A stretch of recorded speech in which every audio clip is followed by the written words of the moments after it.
তাহলে এন্টি আওয়ামী লীগ হয় দেশের শত্রু বলে আপনি চিহ্নিত করছেন। তাহলে জামাত, বিএনপি তারা এদেশের কেউ নয়। আপনি কি চাচ্ছেন? তারা কি জানতো? তারা কি স্কুল, কলেজ, ইউনিভার্সিটির ছাত্র? তারা কি কোটার জন্য আন্দোলন করেছে? তারা কি রাজু ভাস করে গিয়েছিল?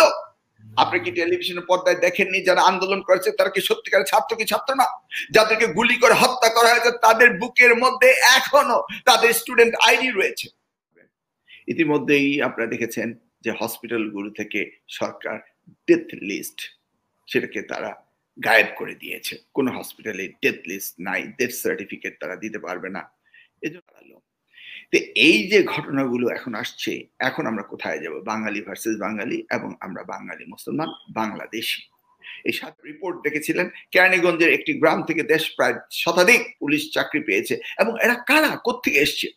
এই জিনিসগুলো কিন্তু ইতিমধ্যে বাংলাদেশে প্রমাণিত সত্য হয়েছে যে একটি দলকে, একটি সরকারকে জোরপূর্বক ক্ষমতায় রাখার জন্য যত ব্লু প্রিন্টের দরকার তা করেছে।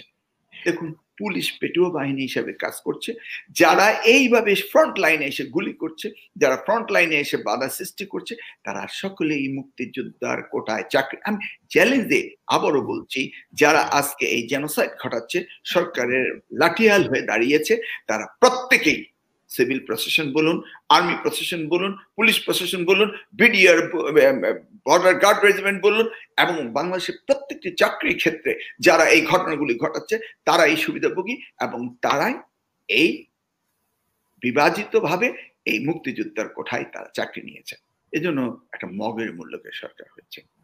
যাই হোক, এই যে 52 থেকে 71 আমরা আসলাম, আজকে আমরা গণতান্ত্রিক দেশে আবারও এই যে 17ই জুলাই যে জঘন্য হত্যাকাণ্ড, জেনোসাইড যাকে আমরা বলি হয়ে গেল, বা আমরা যদি মনেই করি যে এই সরকার, এই দল ক্ষমতায় আসার পরে আমরা যদি সেই 25 ফেব্রুয়ারি বিডিআর হত্যাকাণ্ড, মিউটিনির কথা বলি, বা আমরা যদি হেফাজতকে যেভাবে হত্যা করা হয়েছে, হেফাজতের হত্যাকাণ্ডের কথা আমরা বলি, যদিও সংখ্যা নিয়ে একজন কম হলো না বেশি হলো সেটা নিয়ে মামলা, আদিলুর রহমান সাহেবের মতো একজন লোককে কারাগারে রাখা হয়েছিল মানবাধিকার সংস্থাগুলো, মানবাধিকার একজন প্রতিনিধি। তো আমরা যদি তাই বলি, তাহলে আবার এই 17 জুন আরেকটি জাতির একটি কলঙ্কের রক্ত তিলক আমাদের কপালে এসে দাঁড়ালো। এই বিভাজনের পদ্ধতিটি শুরু হয়েছে কিছু কিছু বুদ্ধিজীবী, তারা বলছে মুক্তিযুদ্ধের সপক্ষে এবং বিপক্ষে শক্তি। এই বিভাজনটি সুপরিকল্পিতভাবে শুরু করা হয়েছে, করে আজকে দেশকে সত্যিকার অর্থে বিভাজিত করা হয়েছে। এখন শুরু হয়েছে সরকার একটি পক্ষ, দখলদার সরকার, আরেকটি পক্ষ জনগণ। কারণ দখলদার সরকারের সাথে যা দেখতে পেয়েছি, আমি 2018 নির্বাচনে দেখেছিলাম, আমাকে কারা অন্তরীণ করা হয়েছিল নির্বাচনের পূর্বে, সেই কারাগার থেকে দেখেছিলাম যে প্রতিদিন যে পরিমাণ আসামি জেলে ঢুকছে, হঠাৎ করে আর্মি ডিপ্লয় হওয়ার পর আসামির সংখ্যা বেড়ে গিয়েছে। অর্থাৎ সকলেই অপেক্ষা ছিল 2018 নির্বাচনে আর্মি ডিপ্লয় হবে এবং নির্বাচন সুষ্ঠু হবে। কিন্তু কি দেখেছি আমরা? আর্মি ডিপ্লয় হওয়ার পরে আর্মি কাভারেজে পুলিশ গিয়ে ঘরে ঘরে প্রার্থীদের পর্যন্ত অ্যারেস্ট করে নিয়ে আসা হয়েছিল। সেই সময় আমরা এই আর্মির উপর আস্থা রাখতে পারিনি যে নির্বাচন সুষ্ঠু করার জন্য তারা নামেনি।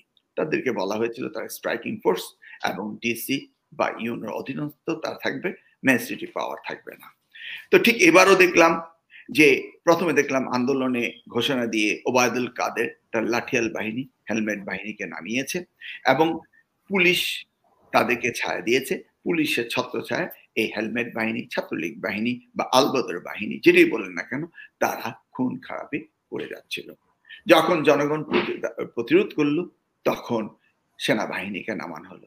একই অবস্থা আমরা দেখতে পাচ্ছি যে সেনাবাহিনীকে শ্রদ্ধা ভরে জনগণ যখন রাজপথ থেকে সরে দাঁড়াতে শুরু করলো, পিছু হটতে শুরু করলো, তখনই পুলিশের কভারেজে এই ছাত্রলীগ এসে, এই গুন্ডা লীগ এসে এই জঘন্য ঘটনা চালিয়ে যাচ্ছে।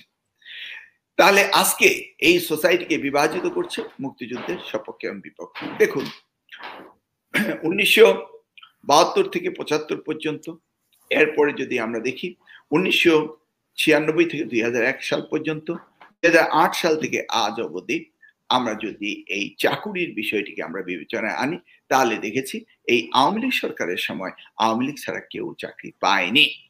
এই যে আওয়ামী লীগ ছাড়া কেউ পায়নি, আমরা ভাবতাম একজনকে যদি টপকিয়ে, মনে করেন আমার ডিসির প্রয়োজন ছিল, আমার তখন 6 এমপি ছিলাম, 5 এমপি মিলে আমাকে প্রেশার ক্রিয়েট করলো স্পেসিফিক একজন ডিসি কে দিতেই হবে। আমি যখন সাবেক প্রধানমন্ত্রী দেশনেত্রী বেগম খালেদা জিয়ার কাছে গিয়ে ওই ডিসির অনুরোধটি করলাম, করার পরে তিনি আমাকে বললেন, দেখো তুমি যদি কি কাউকে ডিঙ্গিয়ে আসো, তাহলে দেখবে যাদেরকে ডিঙ্গিয়ে আসছো তারা সবাই ক্রুদ্ধ হবে, এবং এটা কোনো অবস্থায় ভালো নয়, এটা করা ঠিক না।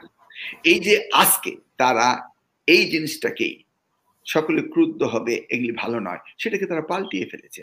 আজকে যে প্রশাসনকে তাদের দলীয়করণ করেছে, এই তকমা লাগিয়ে, মুক্তিযুদ্ধের তকমা লাগিয়ে তাদের নাতি পুতি থুনতিকে চাকরি দিয়েছে, এবং এইটার ফল তারা পাচ্ছে।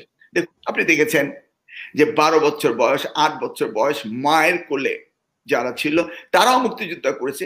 ডেইলি স্টার 2010 সালে একটি রিপোর্ট করেছিল। মুক্তিযোদ্ধাদের তারপর 2 বছর বয়স সীমা বাড়িয়ে দেওয়া হলো। এই মুক্তিযুদ্ধদের বয়স সীমা বাড়িয়ে দেওয়া, মুক্তিযোদ্ধার ফলস সার্টিফিকেট দিয়ে কত ফলস সার্টিফিকেট ধরা পড়লো, মুক্তিযোদ্ধা প্রতিদিন বাড়তে শুরু করলো। স্বাধীনতা 53 বছর পর মুক্তিযোদ্ধা বাড়তে শুরু করলো। এইভাবে তারা একটা কোটারি তৈরি করে আজকে সকলকে তাদের লাঠিয়াল বানিয়েছে। সেই কারণেই দেখা গিয়েছে অতি উৎসাহিত হয়ে সামনের লাইনে গিয়ে, ফ্রন্টিয়ারে গিয়ে গুলি করছে। আপনি টেলিভিশনের পর্দায়, ইন্টারনেটের বদৌলতে দেখেছেন যে আর্মি একজন লেফটেন্যান্ট কর্নেল কিভাবে তাক করে গুলি করছে। আপনি দেখেছেন আবু সাইদকে কিভাবে হত্যা করেছে। এই যে হত্যা ঘটনাগুলো চালাচ্ছে, এগুলি হচ্ছে তাদের রিক্রুটেড পেটুয়া বাহিনী। এই বিভাজিত থিওরি, হেলিকপ্টারে করে যে গুলি চালিয়ে হত্যা করছে, সেটা তো আপনি কি বিশ্বাস করতে পারেন স্বাধীন হেলিকপ্টার থেকে গুলি করবে এমন মানসিকতার লোক বাংলাদেশে কেউ হতে পারে? নিশ্চয়ই না। কার উপরে গুলি পড়ছে? এটা কি তার আত্মীয়ের উপরে পড়ছে, না তার পরিবারের উপর পড়ছে? এই যে ঘটনাগুলো, ন্যাক্কার ঘটনা, যেটা জাতি দেখছে, বিবেক সমাজ দেখছে, তারা এটা কোনো অবস্থায় মেনে নিতে পারে না। এখন আমি যেটা দেখছি, এই বিভাজিত করে যে প্ল্যান করেছে, এই ডক্ট্রিনটি কাজে লেগেছে। এই ডক্ট্রিন করার জন্য পার্শ্ববর্তী দেশ থেকেও তাদেরকে সাহায্য করেছে, এবং এগুলি আমরা মিডিয়ার বদৌলতে দেখতে পাচ্ছি। আপনি কিছুদিন আগে একটা রিপোর্ট দেখেছিলেন। এটা নস্যাৎ করার জন্য প্রথমত কি প্রয়োজন হয়েছে, যে তারা এই স্বজনপ্রীতি এবং নির্বাচনকে ভণ্ডুল করে, নির্বাচনকে কক্ষিগত করে ক্ষমতায় থাকা। এই সরকার কি বুকে হাত দিয়ে বলতে পারে তার নির্বাচিত সরকার? তাহলে এই সরকারের কোন অধিকার রয়েছে? তাহলে আমি প্রশ্ন করতে পারি, এটা কি রাষ্ট্র না এটা কি রাজ্য? যখন সেনাবাহিনী একটি পরাশক্তি বা একটি সেনাবাহিনী যখন একটি রাজ্য দখল করে, তখন তারা পুড়িয়ে ছারখার করে দেয়। তারা কি চায়? তারা ভূমি চায়। তারা তো মানুষ চায় না, জনগণ চায় না। আপনি দেখুন আজকে যেটা হয়েছে, মানুষ মেরে রক্তাক্ত করে ফেলেছে, তারপরে সরকার একটি বারও বলছে না যে আমাদের এখানে ভুল হয়েছে, আমাদের দোষ হয়েছে, আমাদের ত্রুটি হয়েছে। এই সমাজকে বিভক্ত করেছে। একটি হলো মুক্তিযোদ্ধার চেতনায় বিশ্বাসী নাতি পুতি থুন্তি, আরেকটি হলো এদেশের জনগণ। আপনার প্রশ্নটি হচ্ছে যে জামাত এবং বিএনপিকে দোষারোপ করা হয়েছে, তাহলে এই দেশটিকে বিভাজিত করেছেন আপনি। আওয়ামী লীগ দাবি করে তাদের ভোটারের 37% তাদের ভোটার সংখ্যা, আর আমরা দাবি করছি বিগত ভোটগুলি এই তিনটি ভোট নয়। আপনি যদি 1991, 1996 and 2001 যেটা ফেয়ার ইলেকশন হয়েছিল, সেখানে যদি ভোটগুলিকে আপনি একত্রিত করেন, তাহলে দেখবেন যে বিএনপি 33% ভোট পায়, আওয়ামী লীগ 34% ভোট পায়। কিন্তু বিএনপি জামাত বা এন্টি আওয়ামী লীগের ভোটের কারণে বিএনপি বারবারই ক্ষমতায় আসে। তাহলে এন্টি আওয়ামী লীগ হয় দেশের শত্রু বলে আপনি চিহ্নিত করছেন। তাহলে জামাত বিএনপি তারা এদেশের কেউ নয়। আপনি কি চাচ্ছেন? আপনি চাচ্ছেন জামাত বিএনপি অন্যান্য দলগুলিকে ব্যান করে দিয়ে আপনি এককভাবে শাসন করতেন। এই একনায়ত্ব, এই ডিক্টেটরশিপটি হচ্ছে মূল সমস্যা। আজকে কে না বুঝে যে 30% কোটা মুক্তিযুদ্ধদেরকে দেওয়া একটি অন্যায় নয়, মহা অন্যায়। এটা বোঝার পরে কিভাবে আপনি বললেন যে মুক্তিযুদ্ধদের নাতি নাতকদের চাকরি দিতে হবে, তা নয় কি রাজাকারের চাকরি দিতে হবে? তাহলে সারা দেশকে বিভাজিত করে আপনি রাজাকার বানিয়ে দিচ্ছেন। এটা কি এই উদ্ধত্তপূর্ণ কথা কোন দেশের প্রধানমন্ত্রী, কোন দেশের সরকার প্রধান কি আজ অবধি করেছেন? এর জন্য উনি কি একবারও রিগ্রেট করেছেন? তারপরও কত দাম্ভিকতা, কত জোরে গলা কথা বলছে এবং বলছে যে আমরা দেখিয়ে দেব। কি করেছে তারা? আমির খসরু মাহমুদ গত 7 দিন আগে সে বাংলাদেশে গিয়েছে, জেল থেকে বেরিয়ে বিদেশ গিয়েছিল, চিকিৎসা করার জন্য গিয়েছে, তাকে অ্যারেস্ট করা হয়েছে। নজরুল ইসলাম খানের মতো একজন অসুস্থ লোককে অ্যারেস্ট করা হয়েছে। জহিরুদ্দিন স্বপনকে অ্যারেস্ট করা হয়েছে, সে কিছুদিন আগে ব্যাংককে ট্রিটমেন্ট ছিল, শুধু বাংলাদেশে গিয়েছে। যুবদলের প্রেসিডেন্ট নীরবকে অ্যারেস্ট করা হয়েছে। এইভাবে আমাদের আরো হাজার হাজার বিএনপি নেতাদেরকে অ্যারেস্ট করা হয়েছে। তারা কি সেই আইডি দেখার পর তারা কি বিএনপি, তারা কি জামাত? নিশ্চয়ই না, কিন্তু তাদেরকে হত্যা করা হচ্ছে। কারণ এই ট্যাগটি লাগিয়ে বিএনপি জামাতকে যদি এলিমিনেট করা যায়, শেষ করে দেওয়া যায়, তাহলে সব সময়ের জন্য এই বাংলাদেশ নামক দেশটি এই আওয়ামী লীগ শাসন করবে, শোষকের জায়গায় যাবে।